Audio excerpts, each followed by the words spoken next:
اعوذ باللہ من الشیطان الرجیم بسم اللہ الرحمن الرحیم السلام علیکم ورحمۃ اللہ وبرکاتہ۔ پیارے بچوں، آج ہم وضو کا طریقہ جو ہے وہ سیکھنے کی کوشش کریں گے۔ فرائض وضو یعنی وضو کے جو فرائض ہیں یا وضو کی سنتیں ہیں وہ سیکھنے کی کوشش کریں گے، کیونکہ وضو کے بغیر نماز نہیں ہوتی، اور جو نماز نہیں پڑھتا تو اس کو جنت نہیں مل سکتی۔ اس لیے جو بہت اہم چیز ہے وہ یہ ہے کہ نماز کے لیے وضو کرنا انتہائی ضروری ہے، کیونکہ بغیر وضو کے، بغیر پاکی اور صافی حاصل کیے بغیر نماز نہیں ہوتی۔ وہ بہت بڑا گناہ ہے کہ بغیر وضو کے اگر ہم نماز پڑھیں گے۔ اس لیے اللہ کے حبیب صلی اللہ علیہ وسلم نے جو حدیث پاک میں فرمایا ہے کہ مفتاح الصلاۃ الوضو و مفتاح الجنت الصلاۃ او کما قال علیہ الصلاۃ والسلام، کہ جو نماز کی جو کنجی ہے وہ وضو ہے، اور جنت کی جو کنجی ہے وہ نماز ہے۔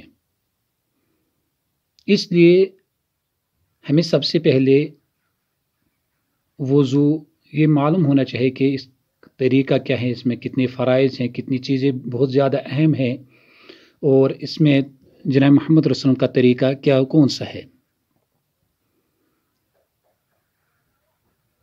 کیونکہ ہم مسلمان ہیں، اس لیے ہمیں یہ معلوم ہونا چاہیے کہ وضو کا طریقہ کیا ہے، ہمیں نماز کیسے پڑھنی ہے۔ اور دوسری چیز یہ کہ جو صفائی ہے، جو پاکی ہے، وہ آدھا ایمان ہے۔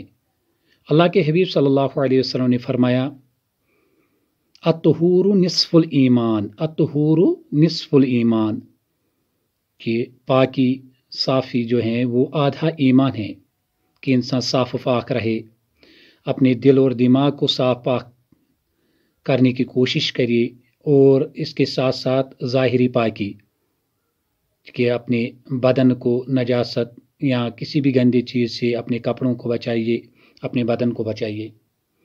لیکن مین چیز جو ہے وہ ہے اپنے دل کو صاف کرنا، وہ بھی اس میں شامل ہے۔ تو سب سے پہلے ہم یہ سیکھیں گے کہ پہلے ہم وضو کا جو مکمل طریقہ ہے وہ چند لائنوں میں پورا کرنے کی کوشش کریں گے کہ کس طرح کون سا چیز۔ بعد میں ہم فرائض اور وضو میں جو سنتیں ہیں وہ پڑھیں گے۔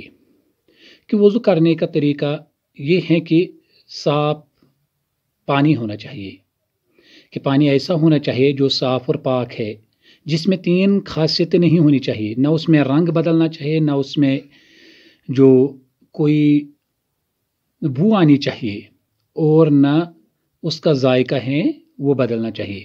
رنگ، بو، مزہ، یہ تین چیزیں اگر کسی پانی میں ہوں گی، یعنی اس کا رنگ بدل گیا تو اس سے بھی وضو نہیں ہوگا، یا اس کا ذائقہ بدل گیا تو اس سے بھی نہیں، اور اسی طرح رنگ، بو اور مزہ، یہ تین صفتیں ہم کو یاد ہونی چاہیے۔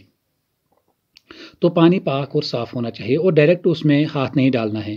پہلے تھوڑا سا پانی ہم وہاں سے برتن سے نکالیں گے، یا تھوڑا سا برتن اڑے لیں گے، تو اس سے پانی ہاتھوں کو پہلے صاف کریں گے، اس کے بعد وہاں سے پانی لیں گے ہم، یا اگر نل کے نیچے ہیں تو پہلے دونوں ہاتھوں کو گھٹنوں تک دھوئیں گے۔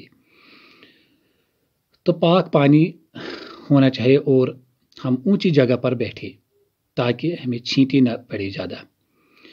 اور قبلے کی طرف منہ کرنا یہ بھی اچھا ہے کہ قبلے کی طرف منہ ہونا چاہیے۔ آستینوں کو اوپر چڑھانا چاہیے، اور سب سے پہلے جو مین چیز ہے وہ ہے کہ ہم بسم اللہ پڑھ کے وضو بنائے۔ بسم اللہ والحمد للہ، یا بسم اللہ، اونلی بسم اللہ بھی آیا ہے حدیث پاک میں، خالی بسم اللہ بھی آیا ہے، اور بسم اللہ والحمد للہ بھی آیا ہے، بسم اللہ العظیم والحمد للہ علی دین الاسلام، یہ بھی آیا ہے۔ یہ پڑھ کر اول دونوں ہاتھ گٹھوں تک 3 بار دھوئیں گے، دونوں ہاتھوں کو گٹھوں تک 3 بار دھوئیں گے، پھر 3 بار کلی کریں گے، 3 بار کلی، تو اس کے ساتھ ساتھ اور ایک چیز ہے کہ اگر مسواک ہمارے پاس ہیں تو ہم مسواک کریں گے. تو اگر مسواک نہیں ہے تو کم سے کم انگلی سے دانتوں کو 3 مرتبہ ملیں گے. پھر 3 بار ناک میں نرم جگہ تک پانی پہنچائیں گے، پانی چڑھائیں گے اوپر، اور بائیں ہاتھ سے ناک کو صاف کرنا ہے بائیں ہاتھ سے. یہ جو چھوٹی انگلی ہے اسی سے کوشش کرنی ہے، اگر نہیں ہوگا تو پھر جس سے بھی صاف ہو جائے گا تو اس سے کرنا ہے. پھر 3 بار آہستہ سے منہ دھونا ہے، آہستہ سے، یعنی زور سے پانی نہیں پھینکنا ہے منہ کی طرف، بلکہ آہستہ سے اٹھائیں گے دونوں ہاتھوں سے یا ایک ہاتھ سے، تو پھر منہ دھوئیں گے. اور پھر کہنیوں سمیت دونوں بازوں کو دھوئیں گے، کہنیوں سمیت، یعنی یتھ کھنوٹ چھوان کاشر پٹ وہاں تک ہمیں دھونا ہے، تو اس کو بھی شامل کرنا ہے اس میں.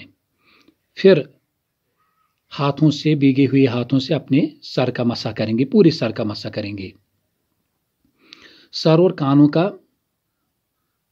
اور اس کے ساتھ ساتھ کانوں کا بھی مسح کریں گے. اور پھر دونوں پاؤں کو، پہلے دائیں پاؤں کو پھر بائیں پاؤں کو 3 مرتبہ پانی ڈالیں گے. تو یہ اس طرح وضو جو ہے ہمارا کمپلیٹ ہو جائے گا. اور وضو کے بعد کلمہ شہادت پڑھنا ہے، اشہد ان لا الہ الا اللہ وحدہ لا شریک لہ واشہد ان محمدا عبدہ ورسولہ. اور ایک دعا ہے اس کے بعد، اللہم اجعلنی من التوابین واجعلنی من المتطہرین، اللہم اجعلنی من التوابین واجعلنی من المتطہرین. اور ایک دعا ہے اگر وہ یاد ہے، سبحانک اللہم وبحمدک اشہد ان لا الہ الا انت استغفرک واتوب الیک. تو یہاں تک تو یہ وضو ہو گیا. اب ہم وضو کے فرائض پڑھیں گے. جو وضو کے فرائض ہیں وہ کتنی ہیں اور کون کون سا ہیں، وہ انشاءاللہ دوسرے دن پڑھیں گے. سبحانک اللہم وبحمدک اشہد ان لا الہ الا انت استغفرک واتوب الیک.